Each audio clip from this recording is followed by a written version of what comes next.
The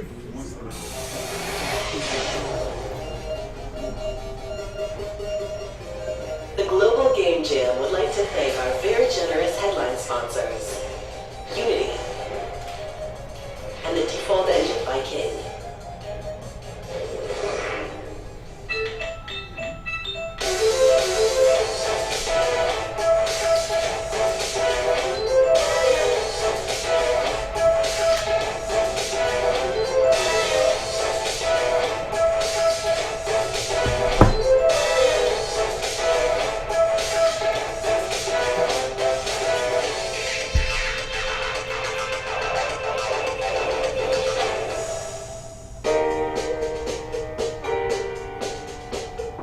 My name is Andreas Gidenius. I'm the tech lead at the Genesis studio here at King. I'm also the developer for Blossom Blast Saga. We're a really small team, so we need to have that super fast iteration of creating stuff to set up a new project, try it out, throw it away, try a new thing, works fine, put it into production. And that's why we chose Default Engine as our first engine.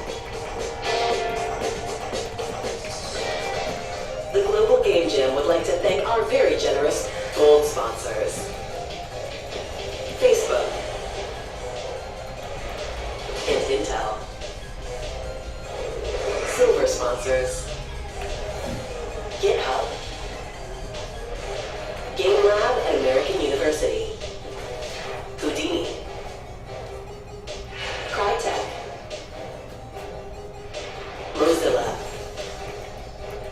and Twitch TV. Special thanks to Cap and Cut. Welcome to the 2016 Global Game Jam. You are a part of the world's largest game-making event. This weekend, more than 5,000 games will be made. We hope you are up for a new challenge, sharing your ideas and an opportunity to show the world your amazing talent. The Global Game Jam has a universal language, that of games and the joy and excitement they bring. You forge a global alliance that is made up of hard work, tireless nights, and a plethora of ingenuity. We hope that this year's theme will stimulate you and our diversifiers will rouse you to innovate. Remember, the Global Game Jam is never a competition. Our rewards are our new friends and the games you make, the code we share and learn from, and the skills you acquire. All a part of this wild weekend adventure you are participating in, a truly epic global experience. We encourage you to laugh at your stumbles and celebrate your triumphs, confront the challenges of development, and revel in your craft. You are going to accomplish something wonderful over the next 2 days. There are so many people that put together Global Game Jam 2016. We want to thank each and every one of them for their commitment to creating the world's largest game jam. And we want to thank you, the developers, designers, and artists from countries all over the world. This jam's for you. On behalf of all of us at the Global Game Jam, good luck.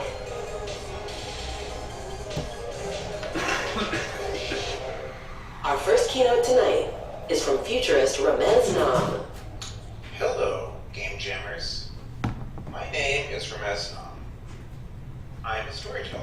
I use words to create new realities in people's imaginations. You are a storyteller too. You may not think of yourself that way, but all games innately have some sort of story.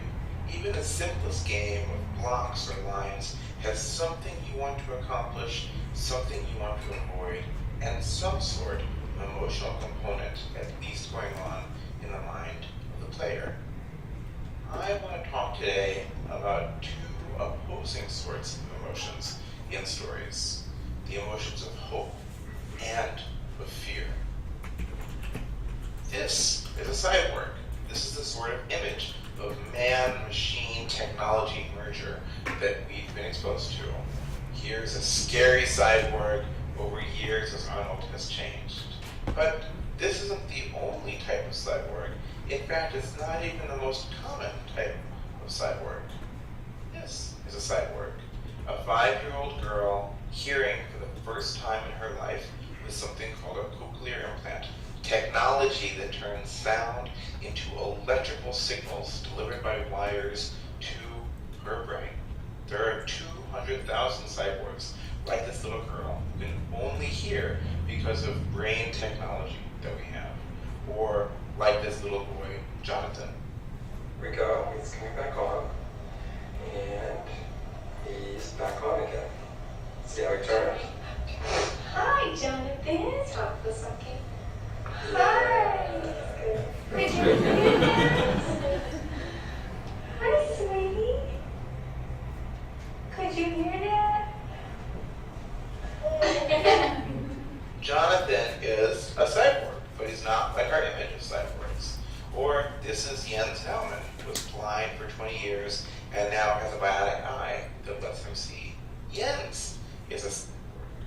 Or this woman, Jan, who's paralyzed from the neck down due to ALS, but she has control through cyborg technology of this robot arm. She can do things that were impossible for her years later. Important things like grasping a piece of chocolate and eating it. So how come our images of cyborgs focus on things like Arnold and the Terminator instead of the way that cyborg technology is actually helping people? Well, it's because we have to make things exciting. We want to capture people's attention. We want them riveted to us, to the movie, to the book, to the game they're playing, whatever it is. And so we'll pull out all the stops of action, excitement, all this sort of stuff. And if that's not enough, then we'll go further and we'll make it a bit scary one way or another. It's not just games or movies or books that do this. If you turn on the news, you'll see stories of horrible things happening. You'll see stories of murder. But they won't tell you that in countries around the world, the rate of murder has dropped by half in the last few decades because they want your attention. If it bleeds, it bleeds. You'll see stories of terrorist groups like ISIS, and I've got to admit, ISIS really is pretty scary. I mean, look at this stuff. When they're telling stories about terrorists and wars all around the world, though, they won't tell you that warfare has declined tremendously over the last 70 years. I understand why this is. We evolved with predators.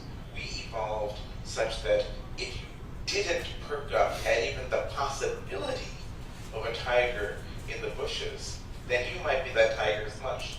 And you weren't going to have kids. You weren't going to pass down your genes. If you jumped 10 times at 10 false tigers, no problem. As long as you jump that one time, it's real. So evolution has pushed us to be hyper alert to the bad, to the scary, even more than we are to opportunities. Heck, I'm a writer. I use words. I need to keep people turning that page and focus on what I'm doing in the story. I mean, I wouldn't want anyone to be able to fall asleep reading one of my books. That would be terrible. They have to stay focused on my piece of entertainment, right? The first and cardinal sin is to let the audience get bored. So, I play all the same tricks. I put in whiz-bang technology about nanotech, nanobots in the brain that let people communicate nearly telepathically back and forth.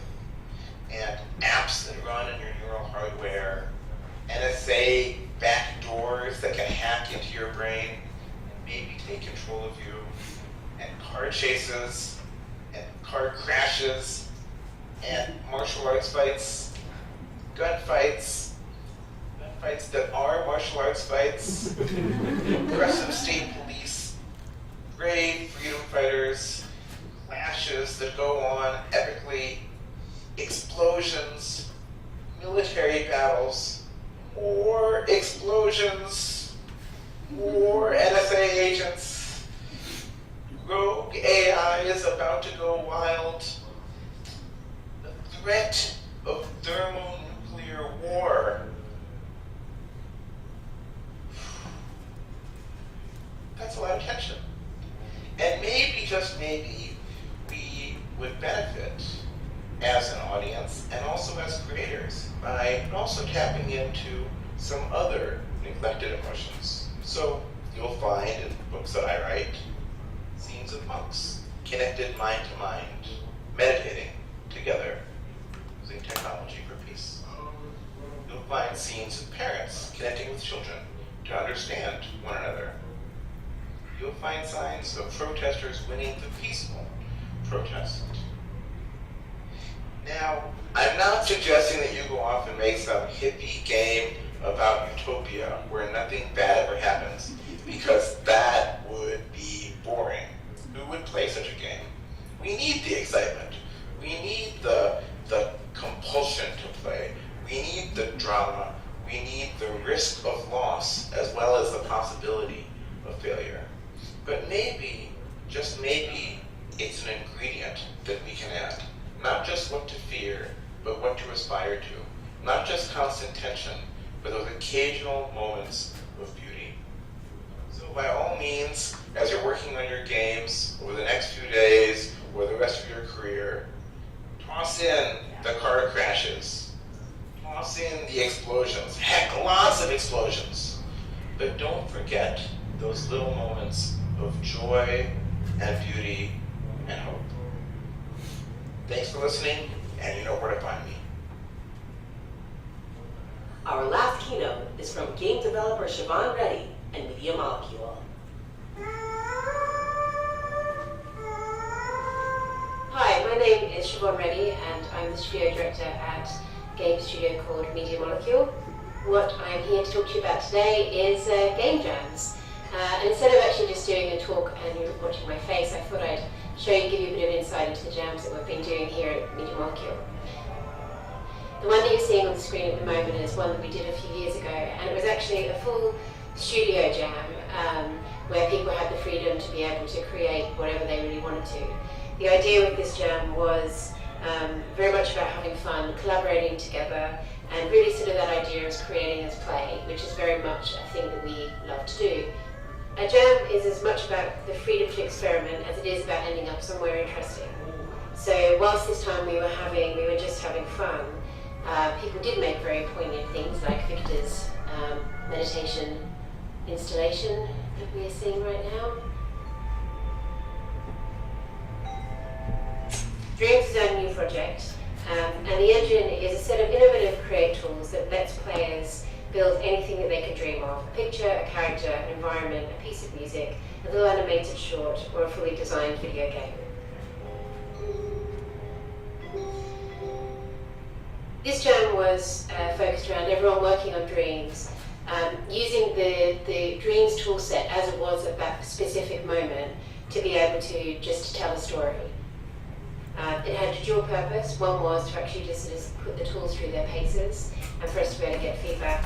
And the other was actually to really just sort of see what kind of stories people wanted to be able to tell.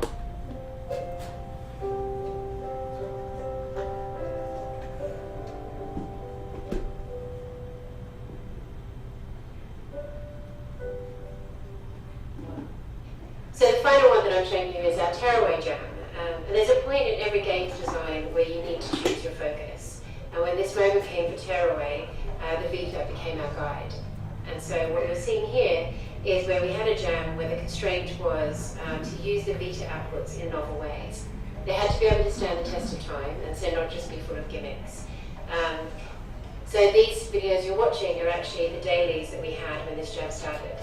For those of you who are familiar with Tearaway, Vita or Unfolded, you'll actually see many familiar features actually came from this jam. Amazing camera work. We love to record all of our dailies that we have in our Friday features because it's really fascinating to go back and have a look at what was happening, and especially when I was putting this video together, and I really saw, actually, that jam was incredibly successful. From that, we were really able to actually design the game. Every single one of these things appears in the game as a core feature, and actually also then influence it Unfolded in different ways. So it sort of shows that setting constraints can actually be really successful. So I'll leave you to sort of watch, this was the little trailer that we came up with once we had the jam. But it's just an important thing to note that my one piece of advice to you also starting the Global Game Jam is actually maybe figure out what your constraints are going to be so that you can really go wild within them. And I wish everybody the very best of luck.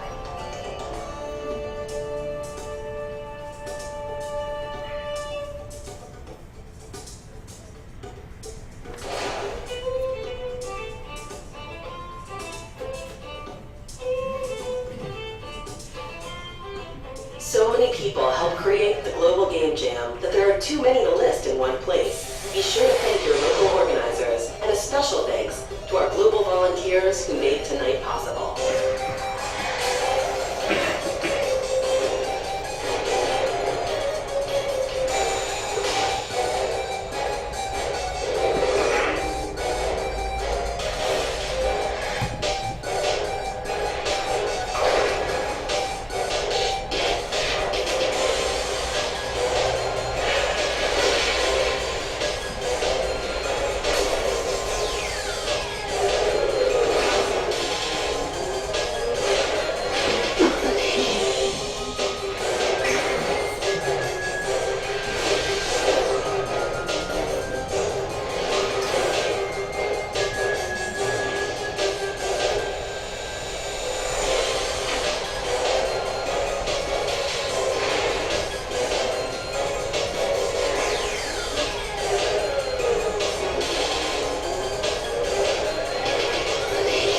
Here is the All right.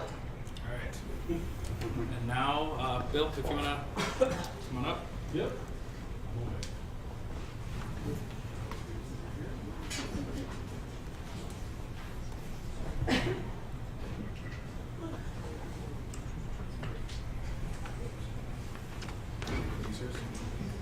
I think I'll try to log in real quick with this one, and then if it doesn't, I'll just, well, you know what? Maybe I'll just try to swap it first. Okay. Give me just a second, folks.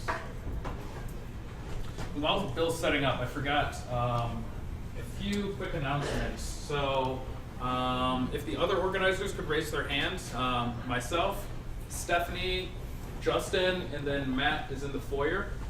If there's any problems, any questions, anything you need help with, anything missing, anything at all, just ask us. I'll put my contact information up here on the front board.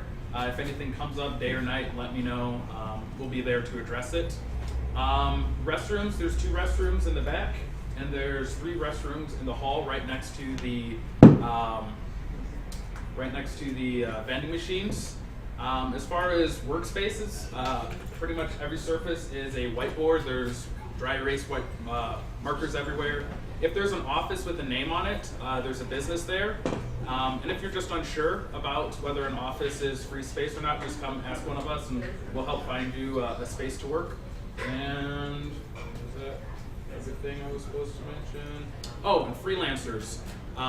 If you have a skill and you don't want to be tied to a specific team, so maybe you're an artist or maybe you're a musician and you want to collaborate with multiple teams, we'll put up a space either on this board or maybe, actually we'll probably use this white board over here.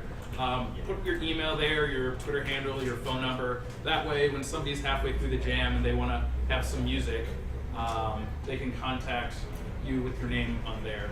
And then I think everybody has their skills listed on your name tags. If you don't, feel free to, but you're not required to. All set up? Yeah, I think I'm good. All right. Yeah, I'm not sure. Let's see. Yeah, if that's an EJ, that'd be good. Yeah, I'm not. Give me 1 second to adjust the audio just in case we need it.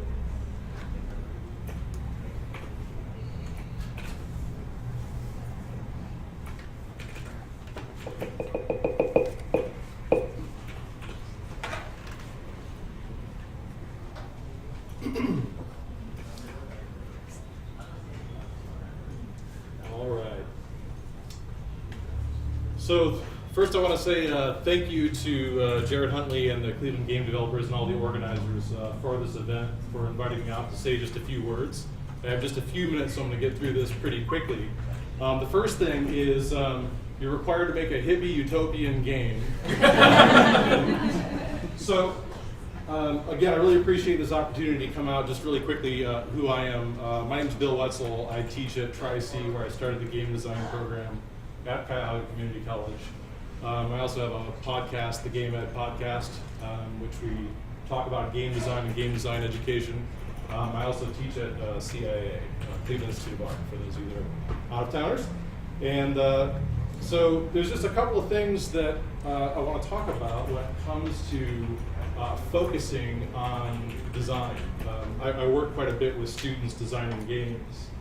And this game jam sets us up for this kind of time-honored challenge or question of what comes first, the theme or the mechanic? And we haven't heard much about theme yet. Is that the big reveal after this conversation, Jared? Yes. Okay. So, but this will work nicely because this idea that many of us come to game design, we have this idea of a theme, the story that we have to tell. Our futurist friend who kicked off the keynote shared this idea that we want to use explosions and we want to use this compelling imagery to tell our story. And we can have games that are driven in large part by theme.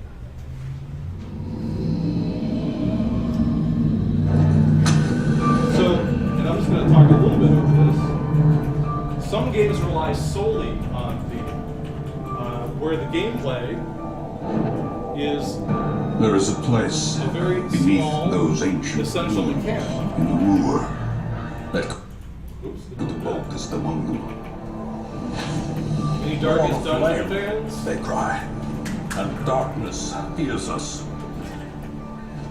They descend, spurred on by fantasies of riches. The whole concept is it is driven by Lay theme. bare It's whatever essentially rock, paper, blasphemous scissors. abnormality may slumber An restlessly RPG game, at a unholy roguelike abyss. RPG game that is driven exclusively by this like H.P. Lovecraft lore concept. Okay, I won't let this whole thing run through, but if you're not familiar with the theme, we can track this down.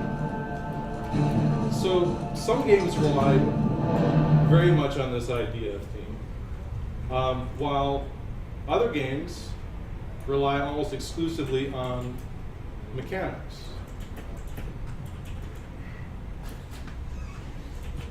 The idea of Chaos Chamber, a spawn in some ways, sharing genetic code from Flappy Birds in many ways. Flappy Birds introduced us to this concept of one-button input. Mechanics can become a very important thing. This is the primary interaction between the user, between the story, or as the story unfolds.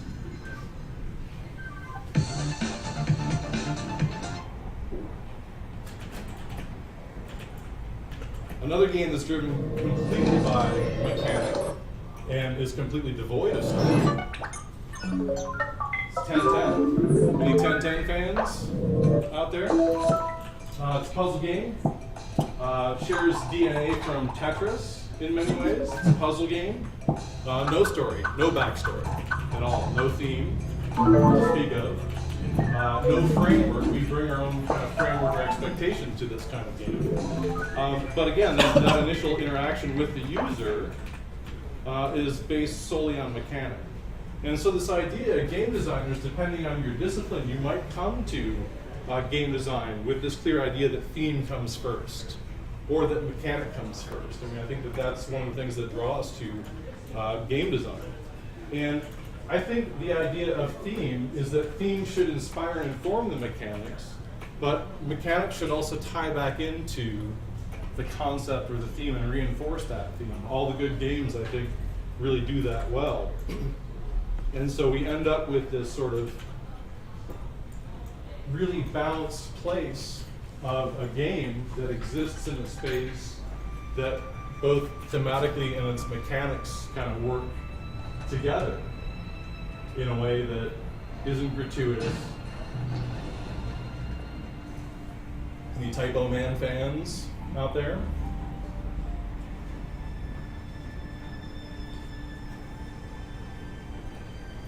So this idea that design informed mechanics, which in turn reinforces the theme, which is that had driven the design, I think is something that becomes really compelling. And we've gotten away from this idea of playing adventure on an Atari 2600 that's exclusively driven by theme with thin mechanics to something that gets a little more, that, you know, they speak to each other, they play off of each other. It's kind of this feedback loop of mechanics and theme. And the advice, if I could kind of help frame this experience at all, is to keep in mind that games become meaningful when their theme and their mechanics start to talk to each other. So Chaos Chamber becomes Thomas Was Alone, rather than a twitchy Flappy Bird style, I can push a button and I can survive. It's a cube Chaos Chamber that's being driven through this environment. Well, now we have story, we have design, really well-informed art that's basically just cubes and squares. That can advance story and theme, and focus the user's experience squarely on the mechanics of that experience too. And it's not shortchanging like that. What was new? Claire avoided them. I mean, She decided Thomas Was Alone. they were most likely her Players or kryptonite. fans out there. Not the Really rubbish strong reactor narrative. either, the proper radioactive green stuff. The art and the design doesn't come just from the visual qualities or that user experience, but it really kind of comes from a concert of all of those things working together to move that game, really to kind of transcend that user interaction into making it a really meaningful experience for the user.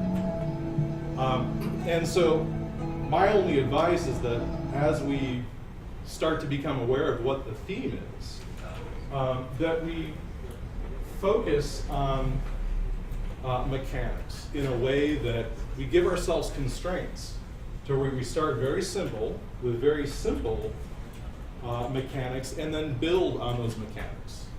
Let your minds go crazy with whatever we discover the theme is. Have someone explore the world building aspect, because even if it doesn't work its way into the game, that richness of knowing the story, knowing the theme, knowing the concept might help drive the motivation for the game, which could be just an endless run, possibly. Okay? So we end up with a situation where something like Super Meat Boy becomes something like Cuphead. Okay, where it's, you know, got a really strong aesthetic that speaks to the theme, which speaks to the story, and the mechanics are, you know, though they've been done before, really kind of tie that whole user experience together.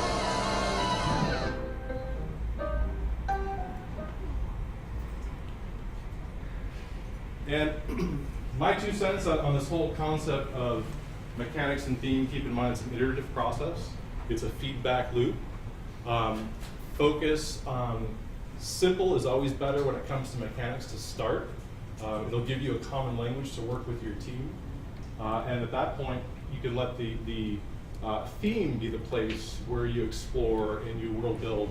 So think of this in terms of mechanics being this additive process, where you get that one core mechanic established of what that user engagement is going to be, and build on that, and nail that, because then the game will fall into place at that point. And then layer any mechanics on top of it. Where the theme, I think you can work the other way, be subtractive of the theme. Start with really big, grand ideas, tell stories about the reason why this cube is in your game.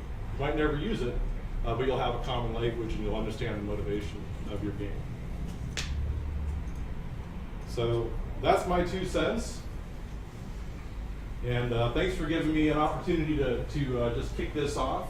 And remember, keep it simple and keep it well executed is really kind of the takeaway from this. Okay, thank you.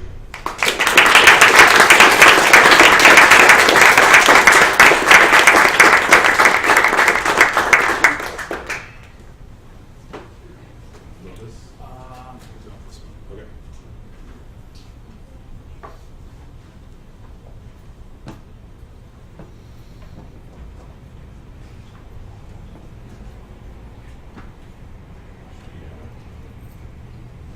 The audio while it did. The audio's fine.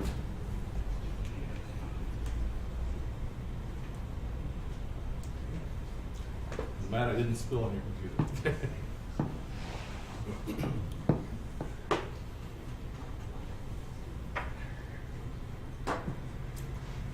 All right. Without further ado, our theme. Awaited theme for the 2016